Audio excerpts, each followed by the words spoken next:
राजस्थान विधानसभा का मानसून सत्र प्रश्नकाल के साथ सदन की कार्यवाही शुरू होगी। तारांकित प्रश्नों की सूची में 24 प्रश्न है। अतारांकित प्रश्नों की सूची में 25 प्रश्न है। सदन की मेज पर रखे जाएंगे वार्षिक प्रतिवेदन एवं लेखे जन आधार प्राधिकरण वर्ष 2021 से 23 की लेखा परीक्षक रिपोर्ट, राज्य भंडार व्यवस्था निगम का 66वां वार्षिक प्रतिवेदन, राज्य हथकरघा विकास निगम का वार्षिक प्रतिवेदन, Rajasthan industrial corridor development corporation limited का वार्षिक प्रतिवेदन रखा जाएगा पटल पर। वहीं Jaipur metro rail corporation limited का वार्षिक प्रतिवेदन भी रखा जाएगा। राजस्थान अक्षय ऊर्जा निगम लिमिटेड का वार्षिक प्रतिवेदन, राजस्थान राज्य मानवाधिकार आयोग की अंकेक्षण प्रतिवेदन पटल पर रखा जाएगा। विधानसभा में आज भी हंगामे के आसार है।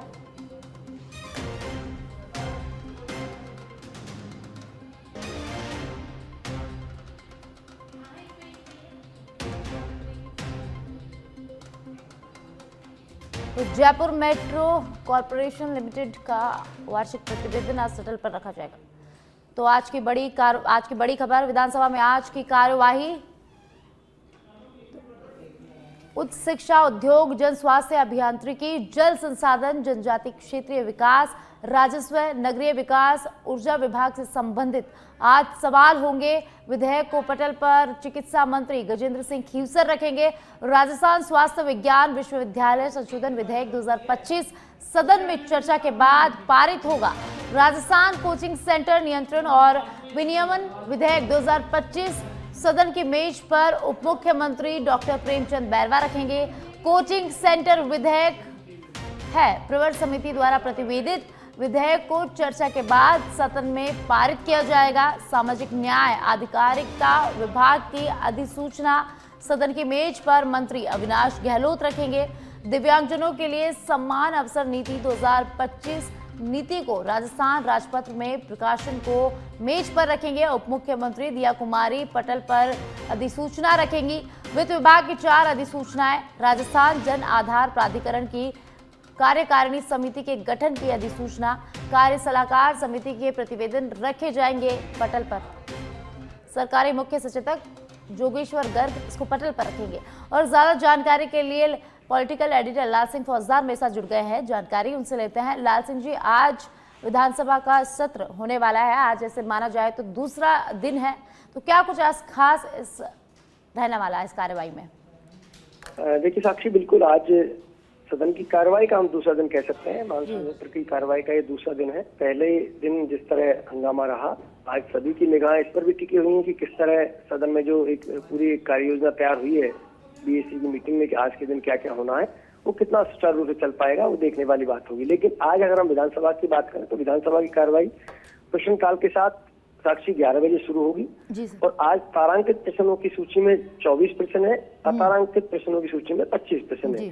इनमें उच्च शिक्षा, उद्योग, जन स्वास्थ्य अभियांत्रिकी, जल संसाधन, जनजाति क्षेत्रीय विकास, राजस्व, नगरीय विकास, ऊर्जा विभाग से संबंधित सवाल जवाब होंगे। इसके साथ ही कार्य सलाहकार समिति का प्रतिवेदन आज पटल पर रखा जाएगा कि आने वाले कितने दिनों तक सदन का कार्य चलना है और क्या क्या उसमें कार्य होने, ये पटल पर रखा जाएगा। सरकारी मुख्य सचेतक जोगेश्वर गर्ग कार्य सलाहकार समिति के प्रतिवेदन को सदन की मेज पर रखेंगे।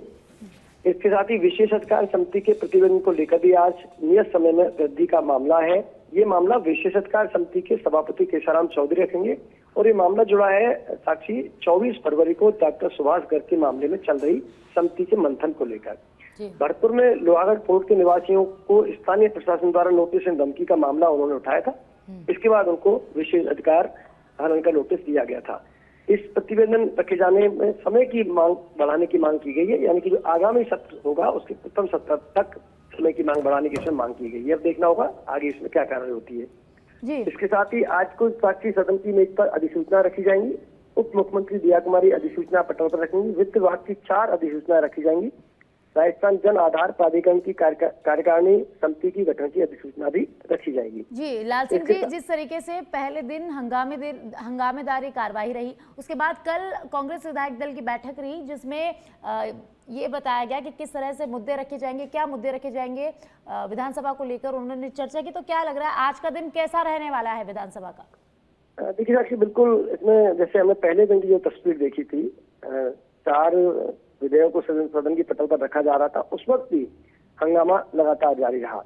क्योंकि आप देखिए, इसको हमें ये समझना होगा कि जब सर्वदलीय बैठक बुलाई थी, आपको ध्यान हो तो विधानसभा सत्र से पहले, तो कांग्रेस ने बहिष्कार किया था, सोशल मीडिया के जरिए बहिष्कार भी कर दिया था कि हम सर्वदलीय बैठक में नहीं आएंगे। इससे साफ था कि विपक्ष ने अपने तेवर उसी दिन बता दिए थे कि सदन की कार्यवाही में किस तरह की भूमिका विपक्ष की रहने वाली है। और कमोबेश ऐसी तस्वीर उस समय 1 सितंबर को जो पहले दिन मानसून सत्र शुरू हुआ तो देखने को मिली। सभी कांग्रेस के विधायक पहुंचे, टी शर्ट पहनकर जिस पे लिखा हुआ था कि वोट चोर गद्दी चोर, इस तरह के नारे उस पर लिखे हुए, तो जब कर हंगामा किया, सड़क पर भी किया, सदन के बाहर विधानसभा में किया, विधानसभा के अंदर सदन में भी किया। बार बार प्रयास करने के बावजूद नहीं माने। आज की जहां तक बात है, क्योंकि देखो विपक्ष पूरी रणनीति के साथ है। विपक्ष का मानना है कि हम अलग अलग मुद्दों को लेकर हर दिन सदन में अपनी मांग रखेंगे। अब चाहे वो कानून व्यवस्था का मुद्दा हो, चाहे वो बिजली के जो स्मार्ट मीटर है वो मामला हो, चाहे वो हाल ही में तमाम जिलों में भारी बारिश के कारण हुई तबाही का मामला हो, किसानों की फसलों का नुकसान का मामला हो, यानी कि हर दिन सदन में कांग्रेस पूरी तरह से हमलावर होगी, एक मुद्दे के साथ आएगी। जैसा कल मीटिंग हुई है और उसमें यही रणनीति बनी है कि जनहित के तमाम जितने बड़े मुद्दे हैं और सरकार को जिन मुद्दों से घेरा जा सकता है और जिन मुद्दों के जरिए विपक्ष ये मैसेज जनता के बीच देने में सफल होगा कि हाँ, विपक्ष अपने मुद्दे प्रमुखता से उठा रहा है। लेकिन ठीक, अगर इसकी विपरीत हम सत्ता पक्ष की बात करें साक्षी, तो विपक्ष की तमाम हमलों के तैयारी के लिए सत्ता पक्ष तैयार है, पूरी तरह तैयारी कर रखी है, हर मुद्दे के लिए वो तैयार है। चाहे वो नुकसान फसल खराबे का मामला हो, बारिश से नुकसान का मामला हो, कानून व्यवस्था का मामला हो, स्मार्ट मीटर का मामला हो, इन सभी मुद्दों को लेकर सत्ता पक्ष ने भी तैयारी कर रखी है। क्योंकि जब विधायक दल की बैठक हुई तो उसमें यही रणनीति बनी थी कि आपको विपक्ष के हमलों से घबराने की जरूरत नहीं है, बल्कि पूरी तरह सदन के पटल पर लेखा जोखा रखें, तुलनात्मक एक अध्ययन के साथ पिछली सरकार और वर्तमान बजरंग सरकार के बीच उन मुद्दों में कितना अंतर है ये बताएं। जी, बहुत बहुत शुक्रिया लाल सिंह जी इस तमाम जानकारी के लिए। और अब सीकर से खबर है, जहां कृष्णा माइंस पर पहाड़ दरकने का मामला सामने आया। हादसे में 2 मजदूरों की मौत हो गई, वहीं एक को जिंदा निकाला गया। डोकन गांव के पास स्थित माइंस पर यह हादसा हुआ था और देर रात तक रेस्क्यू ऑपरेशन चलाया गया। तो इस वक्त की बड़ी जानकारी, कृष्णा माइंस पर पहाड़ दरकने का मामला सामने आया है। इस हादसे में 2 मजदूरों की मौत हो गई, वहीं एक को जिंदा बाहर निकाला गया। डोकन गांव के पास स्थित माइंस पर यह हादसा हुआ और देर रात तक रेस्क्यू ऑपरेशन चलाया गया और एक मजदूर को जिंदा वापस निकाला गया। तो सीकर से बड़ी जानकारी, जहां कृष्णा माइंस पर दरकने का मामला, इस हादसे में 2 मजदूरों की मौत हो गई, वहीं एक को सुरक्षित बाहर निकाल लिया गया है। तस्वीरों में आप देख सकते हैं किस तरह से माइंस दरकी और किस तरह से मलबे में ये मजदूर दब गए, जिसके कारण 2 मजदूरों की मौत हो गई, एक को सुरक्षित बाहर निकाला गया। आपको बता दें कि देर रात तक रेस्क्यू ऑपरेशन चलाया गया, उसके बाद मजदूरों को बाहर निकाला गया।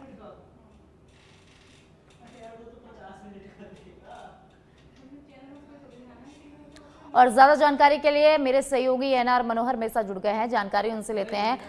एनआर मनोहर जी, माइंस दरकने का मामला सामने आया है, इस हादसे में 2 मजदूरों की मौत हो गई है, एक को बाहर निकाल लिया गया, क्या कुछ पूरा मामला है, कैसे ये घटना हुई? मैं बता दूं, ये मामला सीकर के नीमका थाना पाटन का है, जहां पर 3 मजदूर दबे थे। लगभग 300 फीट ऊंचाई से पहाड़ खिसकने से मजदूर नीचे 5 से 6 मजदूर काम कर रहे थे और उसके बाद में है 2 मजदूरों की मौत हुई है और एक जो है अभी बाहर नहीं निकाला गया है और उसको बाहर निकालने का प्रयास रेस्क्यू है वो जारी है।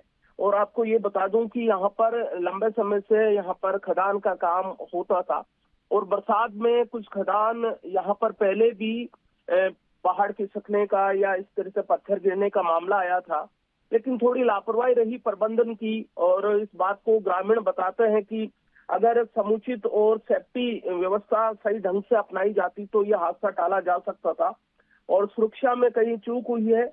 वहीं प्रशासन ने भी जांच के आदेश दे दिए हैं और बता रहे हैं कि अगर इसमें कोई भी दोषी पाया जाएगा तो उस पर कार्रवाई की जाएगी। लेकिन फिलहाल जो है 2 मजदूरों की मौत की पुष्टि हुई है और एक अभी निकलना बाकी है। जी साक्षी, तो अभी भी एक फंसा हुआ है। जी, बहुत बहुत शुक्रिया। एनआर मनोहर जी तमाम जानकारी के लिए। तो सीकर से खबर है जहां कृष्णा माइंस पर पहाड़ दरकने का मामला सामने आया, जिसमें से 2 मजदूरों की मौत हो गई, वहीं एक को बाहर निकालने का प्रयास लगातार किया जा रहा है।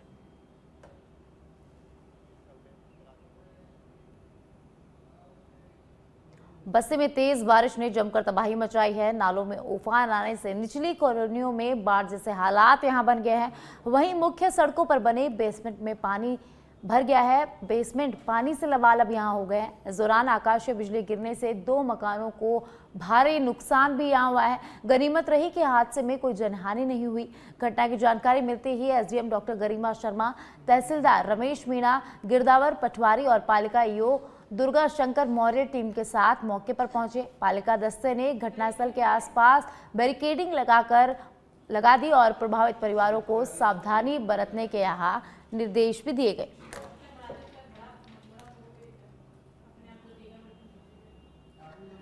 तो बस्ती से खबर है जहां लगातार बारिश का दौर जारी है। निचले इलाकों में जलभराव की स्थिति हो गई, जिससे जनजीवन अस्त व्यस्त हो गया। वहीं आकाशीय बिजली गिरने से 2 घरों को यहां भारी नुकसान हुआ है। हालांकि गनीमत रही कि कोई जनहानि यहां नहीं हुई है। तो प्रशासन ने मौके पर पहुंचकर जायजा लिया घटनास्थल का। वहीं जो प्रभावित परिवार हैं उनको सावधानी बरतने के निर्देश भी यहां दिए गए हैं।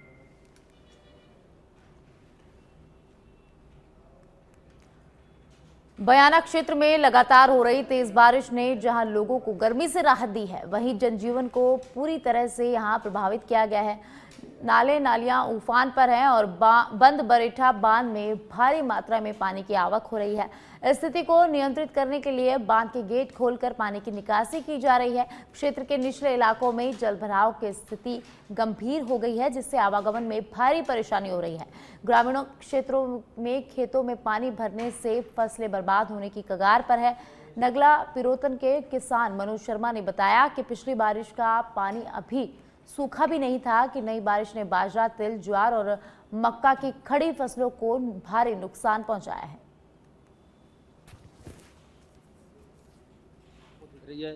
नष्ट हो गई सारी, और करीब खेतों में इनमें पानी करीबन 5-6 फीट पानी है कम से कम।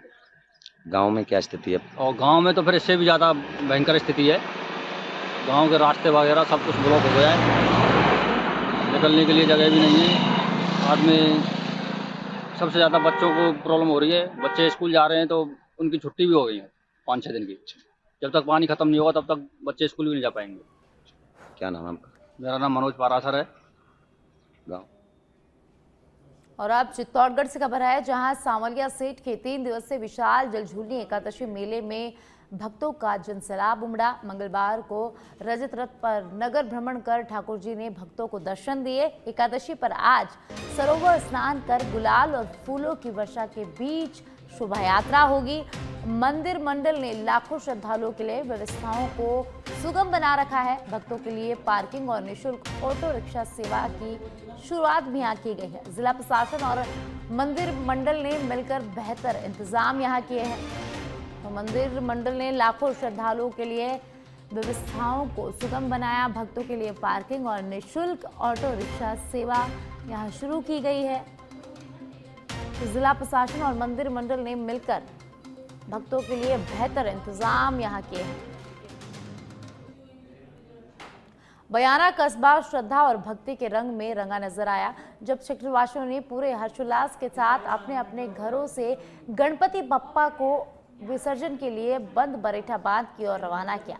कस्बे की गलियों में भक्ति गीत गूंजने लगे और वातावरण गणेश भक्ति में सरोबार हो गया। वहीं बंद बरेठा बांध विसर्जन स्थल पर सुरक्षा और स्वच्छता की समुचित व्यवस्था की गई। तो